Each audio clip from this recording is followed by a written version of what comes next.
Olá, boa noite. Começa agora mais um Em Pauta com as realizações de 2017 do Governo do Estado do Espírito Santo e também as perspectivas para 2018.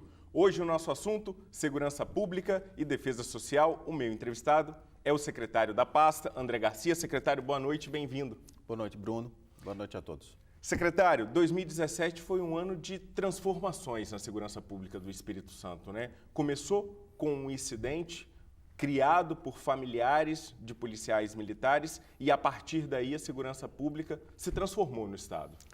Pois é, nós estávamos num processo muito importante de redução da criminalidade violenta no Estado, né? Tirando o Espírito Santo dos primeiros lugares, dos rankings nacionais. O Espírito Santo não figura mais nem entre os 15 estados mais violentos do país, e mesmo com o resultado de 2017, infelizmente nós tivemos uma interrupção nesse processo, provocada por esse evento em fevereiro, né, que foi um processo muito grave, muito difícil de ser enfrentado, que exigiu de mim, exigiu do governo uma postura muito firme no sentido de preservar a autoridade do Estado, preservar os interesses da sociedade capixaba, mostrar para quem estava à frente do movimento que aquele movimento era incorreto, inconstitucional, assim como o Supremo Tribunal Federal assim o fez, né, decidindo pela inconstitucionalidade e ilegalidade daquilo tudo.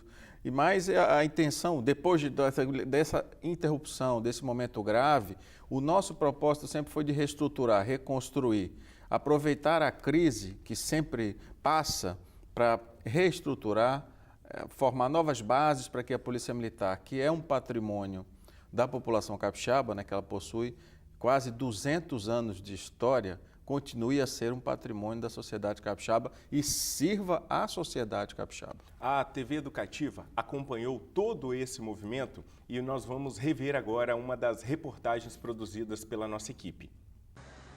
As manifestações de amigos e familiares de militares começaram no final de semana, impedindo a saída de viaturas e policiais dos batalhões e quartéis da PM Capixaba.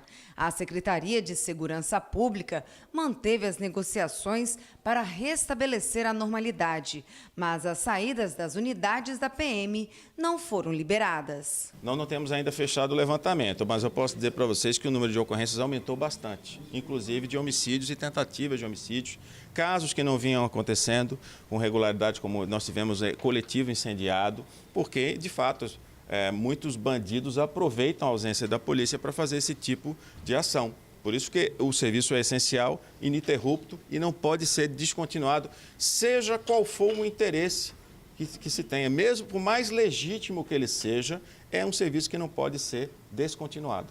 O Estado ingressou com uma ação e a Justiça decretou a ilegalidade do que considerou greve e determinou multa diária de R$100 mil caso os policiais não retomem as atividades. Além disso, o governo do Espírito Santo anunciou medidas para restabelecer a normalidade, entre elas a mudança no comando da PM Capixaba. O governador em exercício, César Colnago, conversou com o presidente Michel Temer e solicitou o apoio do Exército. A população não pode ficar refém desses interesses corporativos. Não significa que eu esteja valorando esses interesses, dizendo se eles são bons ou ruins, se procedem ou não procedem. O que importa é que a conversa deve prosseguir, as conversas devem prosseguir, mas não admitimos que haja prejuízo para a segurança da população.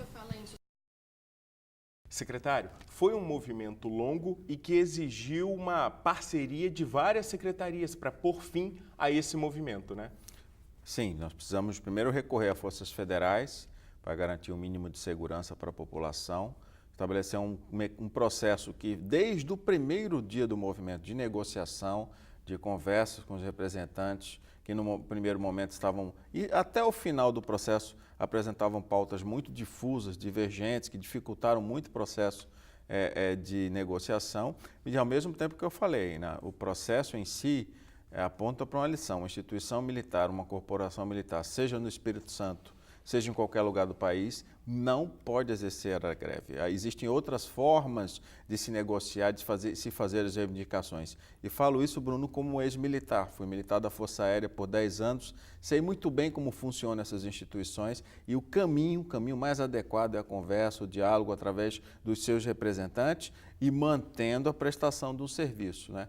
Imagine se as Forças Armadas parassem de trabalhar por questões reivindicatórias, corporativas. Seria um desastre para o país. Isso funciona também no caso das polícias. Por isso que é tão importante a gente manter esse canal de diálogo, mostrar claramente, com transparência, quais são os limites que o governo pode chegar, como o governo sempre fez. E esse movimento proporcionou mudanças no quadro da Polícia Militar do Espírito Santo. Essas mudanças, na avaliação do senhor, foram positivas? Nós estamos andando para frente, para virar a página, com a Lei de Promoção de Oficiais Novas, a Lei de Promoção de Praças, criação de novas unidades, criamos unidades que não existiam para atender contingentes populacionais significativos, como é o caso lá de Vila Velha, na região 5, da Grande Terra Vermelha, Jardim Camburi, Feu Rosa, na Serra, ou seja, municípios com contingente populacional significativo que tinham uma unidade só. Hoje esses municípios possuem 2 unidades da Polícia Militar para prestar o serviço. Melhoramos a questão dos equipamentos, estamos renovando praticamente toda a frota da Polícia Militar, compramos armamentos novos, estamos adquirindo drones para a Polícia Militar. O que é importante também nessa questão de dignidade do policial militar. Vamos anunciar brevemente a reestruturação do serviço de saúde. O Hospital da Polícia Militar vai ser um hospital que vai servir ao policial, ao bombeiro militar e aos seus familiares, como há muito tempo não vinha servindo. Então, essa é a questão. Nós estamos trabalhando para que essa polícia e o policial se sinta motivado, para que ele possa prestar um serviço melhor para a população capixaba, assim como nós trabalhamos nos últimos anos. A nossa relação com a Polícia Militar, com a Polícia Civil, sempre foi muito boa, né? E esperamos que ela retome, como vem retomando nesse processo, lentamente, por causa da ruptura, mas sempre olhando para frente. E vai ter concurso público para aumentar o quadro da PM. Exato. Esse processo culmina com novas contratações, tanto para a Polícia Civil, quanto para a Polícia Militar, quanto para o Corpo de Bombeiros Militar. Nós vamos reforçar o nosso time para levar mais segurança para o capixaba. Expectativa de quantos novos policiais, secretaria, a partir de quando esses homens devem estar nas ruas? Nós vamos fazer concurso para 250 soldados da Polícia Militar, 30 oficiais, né, o CFO, 20 oficiais médicos, né, para reforço do Hospital da Polícia Militar. Já autorizei aqui o chamamento, a contratação de mais 13 médicos para o Hospital da Polícia Militar. Vamos fazer concursos para 120 bombeiros militares, 7 oficiais bombeiros militares e vamos definir ainda o número de vagas para a Polícia Civil, faltando pequenos ajustes aí.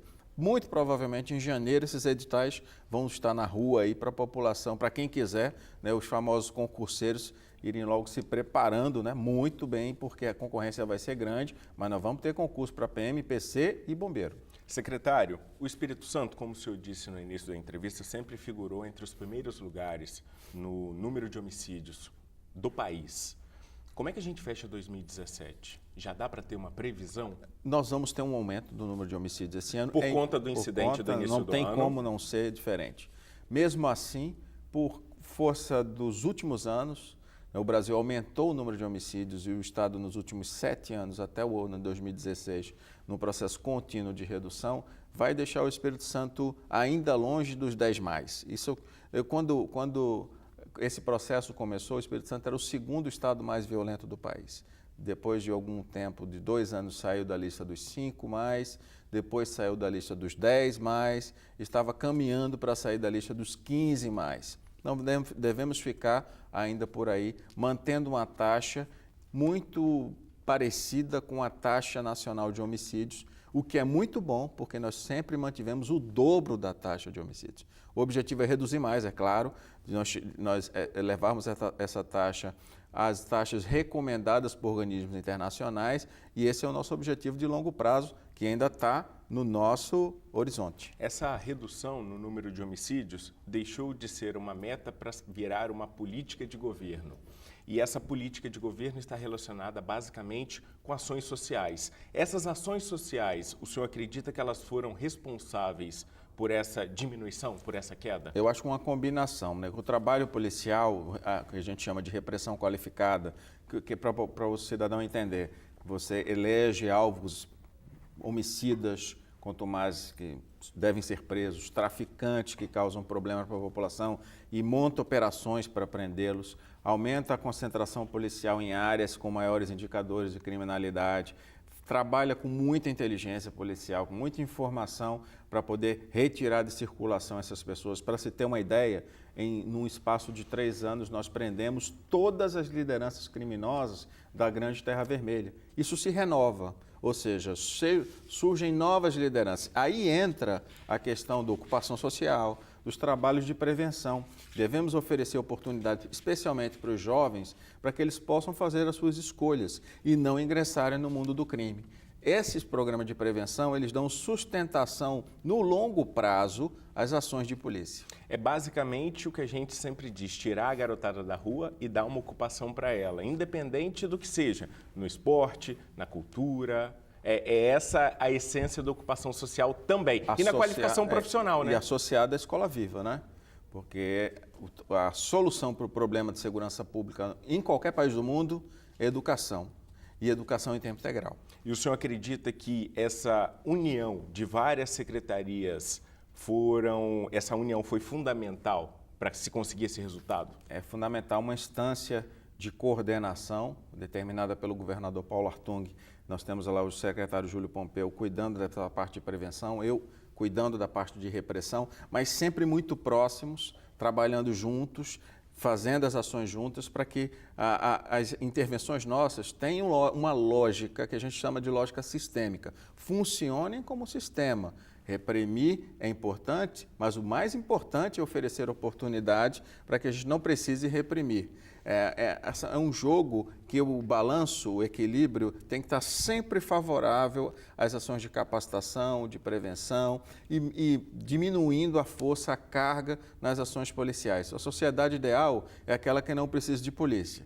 Essa não existe. Sempre nós vamos precisar, porque há sempre pessoas dispostas a praticar o crime. Mas o mais importante é que a gente tenha mais pessoas dispostas a não ingressar nesse mundo, oferecendo oportunidades, como eu disse, para que elas possam fazer as suas escolhas. Bom, pausa aqui na conversa do Em Pauta com o secretário de Estado de Segurança e Defesa Social, André Garcia. A gente vai para um rápido intervalo. O Em Pauta volta já já.